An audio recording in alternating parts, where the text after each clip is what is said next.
Welcome to Taking Care. Salut, aujourd'hui on se retrouve avec Blue pour un problème de climatisation.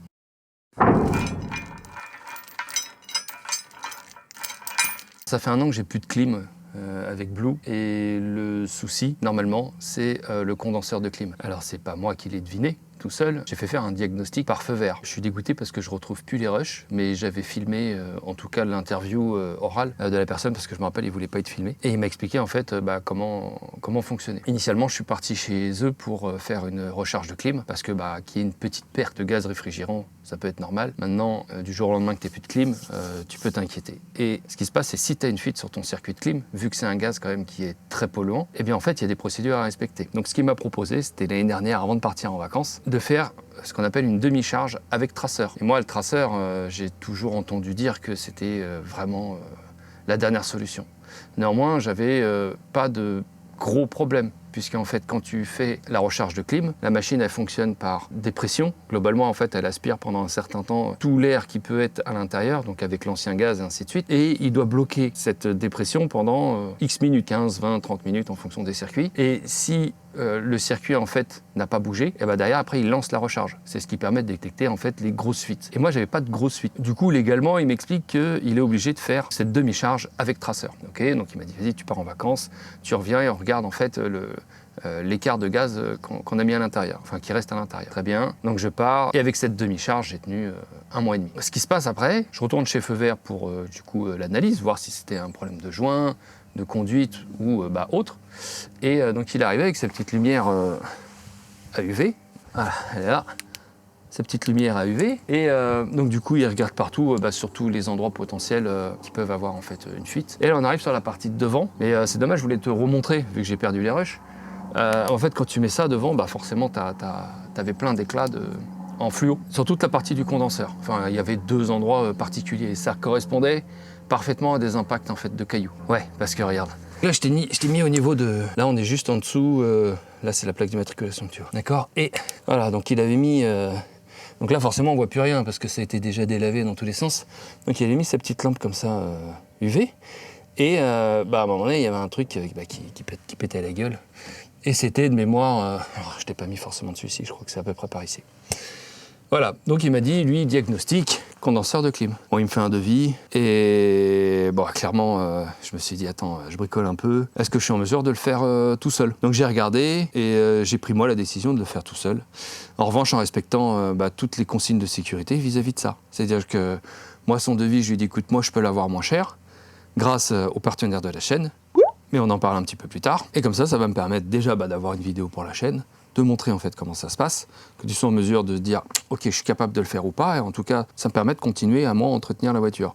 Sauf que les contraintes qu'il m'a données, c'est que compte tenu du fait que c'est pas lui qui remplace le condenseur de clim, il va être obligé, donc c'est bien entendu si je repasse par lui, il va être obligé de refaire une demi-charge avec traceur pour vérifier que la réparation a été faite correctement. On attend 1 ou 2 mois, on vérifie s'il y a un problème de fuite, et après derrière il pourra faire une recharge complète. Donc voilà globalement comment ça va se passer. Peut-être que si je lui montre la vidéo et qu'il regarde comment j'ai effectué la réparation, peut-être que ça changera. En tout cas légalement, voilà ce qu'il m'a expliqué qu'il était obligé de faire. Donc programme de la journée, on remplace le condenseur, et pour remplacer le condenseur, tu vois, va falloir virer pas mal de merde sur la voiture. Donc on va commencer par lever la voiture. Et je ne vais pas utiliser les rampes aujourd'hui parce qu'il va falloir que j'enlève les roues. Donc, première étape, on lève la voiture.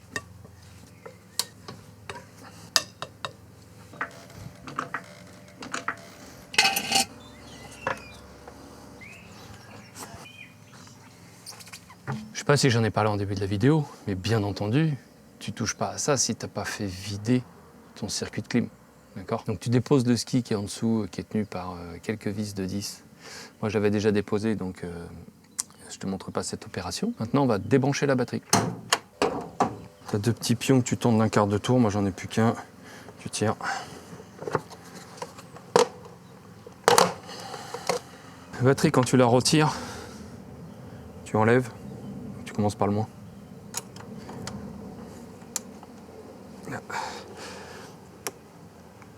Okay. Tu peux enlever cette partie-là en tirant dessus. Comme ça, tu accèdes beaucoup plus facilement en fait à ta vis de maintien de batterie, vis de 13, ici. Maintenant que la batterie elle est mobile, on peut défaire le connecteur positif. Alors les fils que tu vois là, c'est mon boîtier éthanol. Bah, ça a été fait, c'est pas moi qui l'ai fait. Voilà. Hop, alors. Hop. Et tu déposes ta batterie. Alors attention, c'est très lourd. Tu as également un sur le côté là. Putain, ça se rétracte. C'est le tuyau de dégazage. Tu le déclipses. Prends un petit tournevis plat. Fais pivot. Voilà. Il est défait.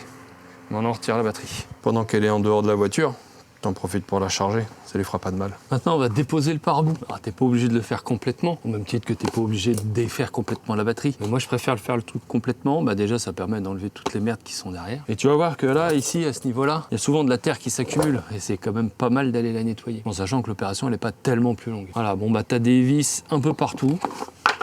En torx de 20. T'as des pions en plastique qu'il faut enlever avec ça. Si tu as besoin de certains outils, tu regardes dans la description. Généralement, je te mets les liens vers tous ces trucs qui sont bien pratiques. Voilà, tu as des vis en dessous. Et une fois que tu as tout déclippé, tu tires dessus et le pare-boue il s'enlève. Alors j'ai 2 vis en dessous là, tout en sachant que j'en ai une qui est prise sur le bouclier, là, celle-là, qui est pétée. Du coup, je crois que on va voir pour la recoller.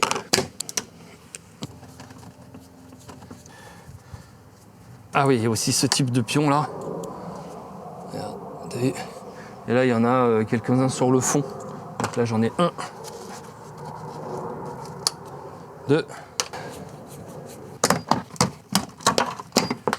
Et il me reste un pion un peu différent ici.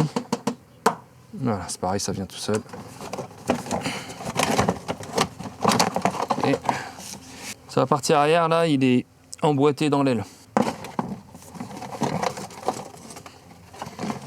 Regarde ce que je te disais, ici, t'as vu?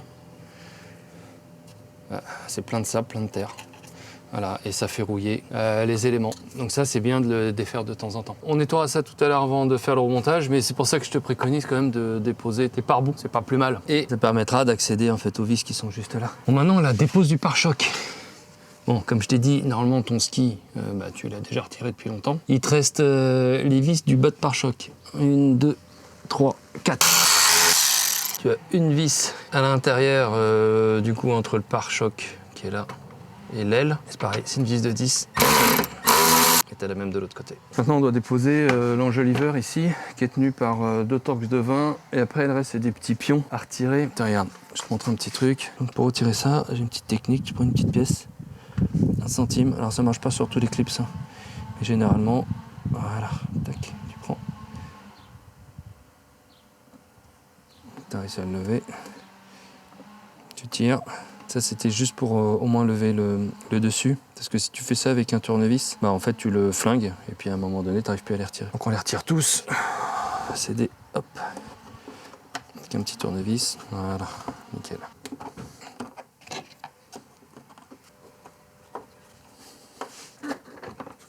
Donc, tu tires. Après, tu l'emmènes devant. Tu fais attention parce que tu as ta petite gâchette ici. Voilà. Et ton support est déposé. Maintenant, on va déclipper chaque côté du pare-choc. Alors, normalement, tu le tires vers toi en espérant que ça vienne tranquillement. Voilà. Tac. Donc, tout ça, c'est bon. On fait la même chose de l'autre côté. Okay. Donc là, maintenant, il n'est plus qu'à agrafer sur l'avant. Je te déconseille de faire ça tout seul. Donc, moi, je vais appeler une petite main-d'œuvre gratuite. Et, parce qu'en fait, quand tu tires le bouclier, il va falloir déclipser tout ce qui est partie électrique. Et surtout, par exemple, si tu as des lave-phares, alors moi, ça, c'est pas mon cas, mais si tu as des lave-phares, faut les débrancher. Si tu as des antibrouillards, il faut les débrancher, ainsi de suite. Voilà. Donc, en fait, on va le déclipper, le poser, enlever tous les connecteurs qu'il y a besoin, et après, enlever complètement le pare-choc. Il faut enlever ces clips ici, ici et ici. Donc, ils sont bien enfoncés à l'intérieur. Et tu vois, il y a une encoche ici. Moi, j'ai pris un tournevis plat et j'ai poussé. Voilà, normalement, il devrait venir. Tu tires l'aile, tu tires vers l'aile, et après, on avance. Ok. Tu y arrives? Faut que tu... C'est bon? Alors attends. Moi j'ai déjà un connecteur ici, hop, qui passe par là. Je le défais. Non, mais de toute façon j'ai mis un truc pour le... Voilà, donc j'ai un connecteur ici. Viens, attends, lâche, toi. Viens là. Viens de ce côté. Tu le maintiens ici, simplement. D'accord? C'est pas lourd, hein, t'inquiète pas. Et là... Voilà. Tac. Donc j'ai plus d'autres connecteurs, c'est nickel. Il n'y avait que celui à l'avant gauche. Hop, lâche-le. Et voilà, le pare-choc il est déposé. Maintenant on va déposer les optiques de chaque côté. Et pour ce faire, tu as une vis là, une vis ici. On va partir là, une vis là, une vis là. Sur le côté. Alors normalement je pense que celle-là devrait suffire. On va regarder, normalement celle-là il n'y a pas besoin. Et t'as la même chose de l'autre côté. Si, je te confirme que celle-là, il faut l'enlever. Ok. T'appuies, tu le descends, ça c'est derrière. Et tu tires. Parfait. Maintenant, on va déposer toute la face avant. De là jusqu'à là. Et on commence par déclipper le faisceau électrique du bocal de lave-glace. Ici. Je dois désolidariser la serrure là.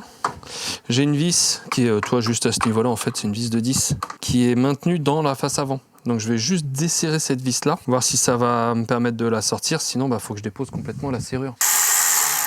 On a fait les vis de la façade. Normalement. Voilà. Ouais, je vais pas le faire avec ça.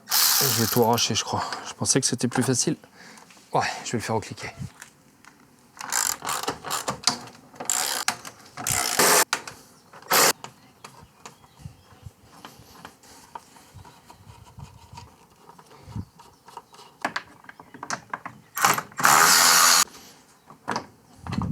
Petit connecteur électrique.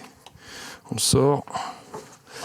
Est-ce qu'on a d'autres choses? Non. Ok, parfait. Donc ça, cette partie de face avant, on peut l'enlever avant d'enlever la grosse face avant.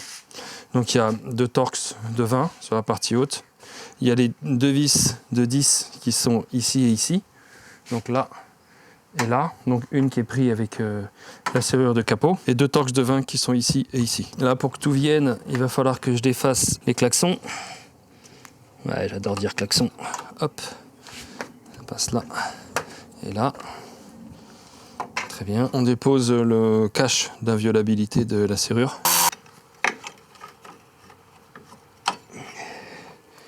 Le cap passe à l'intérieur. Donc attention à bien le remettre, surtout après. Je te couvre en même temps que toi. Hein. Donc là j'ai ce faisceau, je pense qu'on va le retirer. Hop. Ici. Il nous reste les vis là et ici. Et toute la gaine électrique qui passe derrière et qui est maintenue du coup sur la face avant, et je suis obligé de le dégrafer. Hein. Hop. En gros, tout ce qui est dessus, je dégrafe. Donc là, j'ai le bocal de lave-glace, là, ça. Alors après, ça se fait plutôt pas trop mal. Ça, c'est bon, ça va venir. Il reste elle. Et je vais dévisser ça. Torx de 20. On va voir si on est encore bloqué. Là, je vais avoir le câble. Je vais retirer la serrure complète ici. Je le glisse par en dessous. Je suis obligé d'enlever les grosses vis qui sont derrière. Ouais, les grosses vis de traverse. Du coup, je crois qu'on est obligé de les enlever.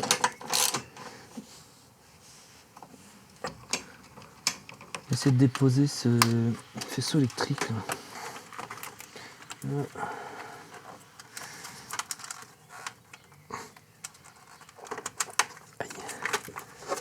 Voilà. Je vais aussi enlever ces 2 pions là. Toi, j'en ai un ici et j'en ai un autre de l'autre côté. C'est des grands pions en plastique. Attends, je vais te montrer. Qui eux maintiennent le radiateur. Le radiateur d'eau en place. Et celui-là. Hop.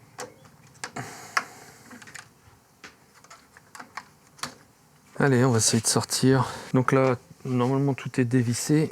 On va mettre des petits gants quand même. Donc ça, il y a une petite agrafe ici. C'est juste à tirer. Ok. C'est bon, c'est bon. Ça a l'air pas mal. Ah. Là, j'ai un petit problème. De l'autre côté, hop là. Ça a l'air de venir aussi. J'ai juste ça, regarde. Ici, là, donc j'ai cette partie-là qui... Il faut que j'arrive à le dégrafer.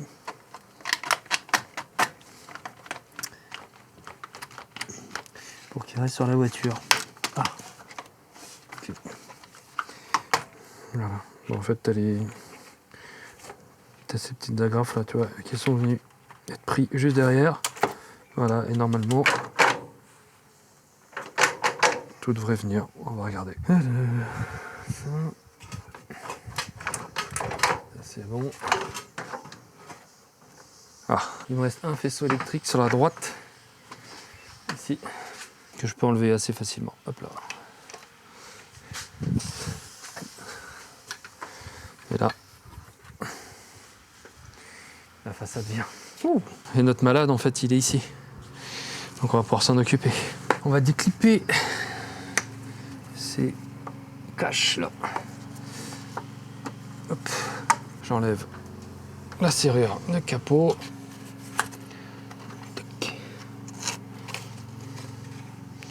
Et voilà.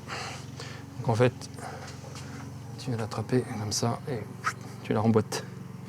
Ici, là, il y a une petite conduite d'air qui va jusque dans la boîte à air, donc à bien reclipper. Voilà, on fait pareil de l'autre côté.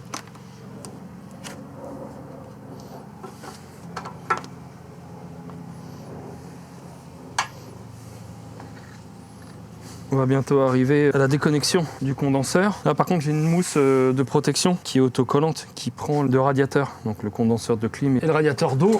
Je vais essayer de décoller ça tranquillement. On commence par le haut.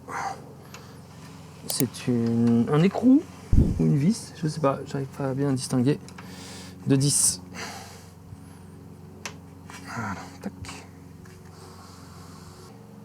Voilà. Ça c'est descendu. Ce qu'on fait tout de suite. Alors moi je vais changer les joints là. Hop. Parce que j'en ai acheté des nouveaux. Ok.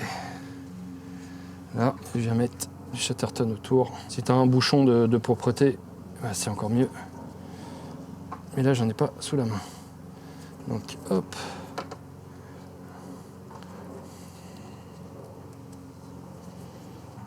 Hop là.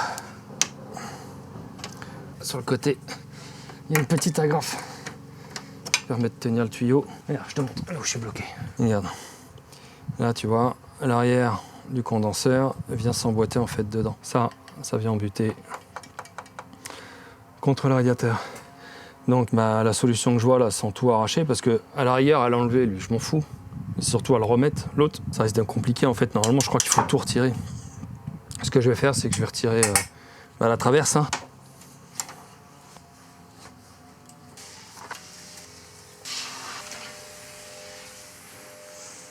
Bon, on va regarder ce que ça donne sur la traverse.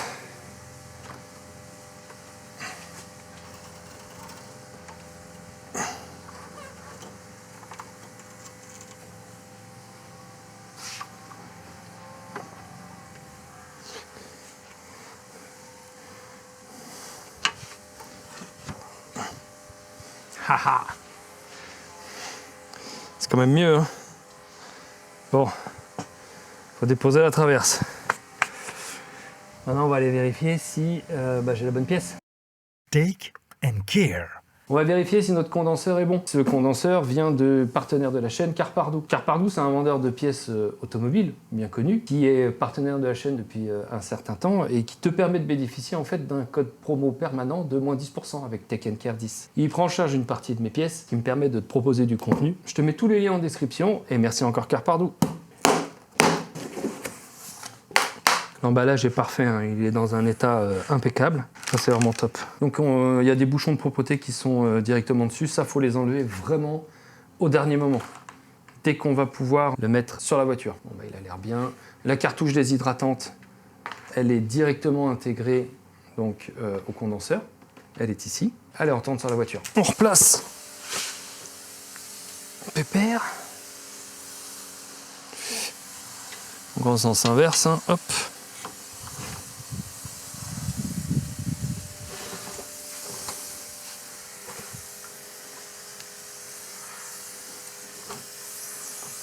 Je refais les connexions ici. Donc il te faut de l'huile de compresseur de clim. Du coup les joints. Et là, eux, ils mettent les tiges filetées pour pouvoir revisser le bignou. Je vais rechercher les écrous de tout à l'heure. Je mets un peu d'huile de compresseur de clim. Et on vient remboîter. Ok. On remet la vis. Charge des conduites, c'est 8 Nm. La même chose sur la partie haute.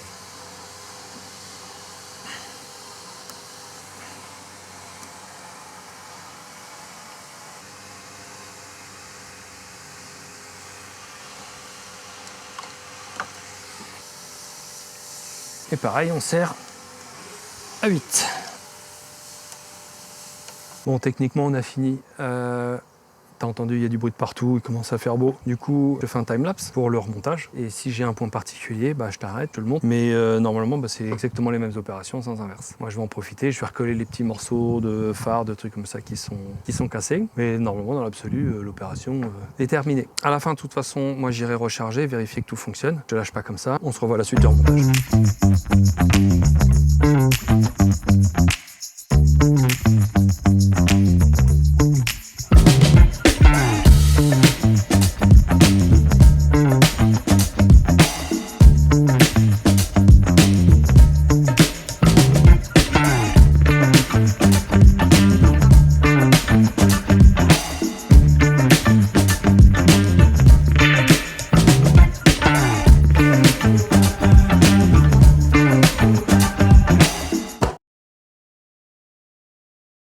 Bon, je vais pas remettre les pare-boues tout de suite parce que je vais aller au Karcher nettoyer tous les passages de roues parce que prochaine étape là-dessus, je pense que tu l'as vu dès le début, les disques ils sont rincés, les plaquettes elles sont mortes. Donc il y aura 10 plaquettes avant-arrière à changer. Ça sera pour une prochaine vidéo. Je te montre pas le coup de Karcher, on s'en fout complètement. En revanche, on va se revoir dans quelques jours. Ça va être dans pas longtemps pour la recharge de clim, voir si tout se passe correctement. Et voilà devant chez Feu Vert. Du coup, pour la recharge de clim, on est quelques jours après l'installation du condenseur.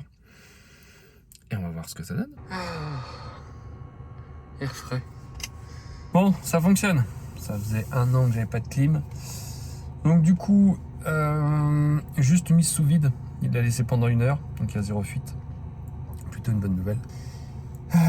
S'il y avait eu le moindre doute, il aurait été obligé de remettre du traceur, tout ça, parce que c'est pas lui qui avait fait l'opération, et ainsi de suite. Bon, bref, bonne nouvelle. En plus, ils sont en promo en ce moment, ça m'a coûté 57 €. Et normalement, je devrais pouvoir partir cet été en frais. Et ça, c'est la bonne nouvelle. Voilà, donc gros démontage pour faire ça. Maintenant, le jeu envoie la chandelle, hein, parce que initialement, tu as vu, ça coûte à peu près 500 €. Mais bon, c'est pas ce que donner, hein, vu le taf qu'il y a à faire. Donc si toi, tu te sens capable de le faire, bah, je t'ai donné en fait tous les trucs pour pouvoir le réaliser. N'oublie surtout pas d'aller faire vider ton circuit de clim avant. Enlève ce gaz pour éviter de le jeter dans l'atmosphère. Et puis voilà, bah, après ça se fait. Je te remercie d'avoir regardé les vidéos. Je te dis à la prochaine. Ciao.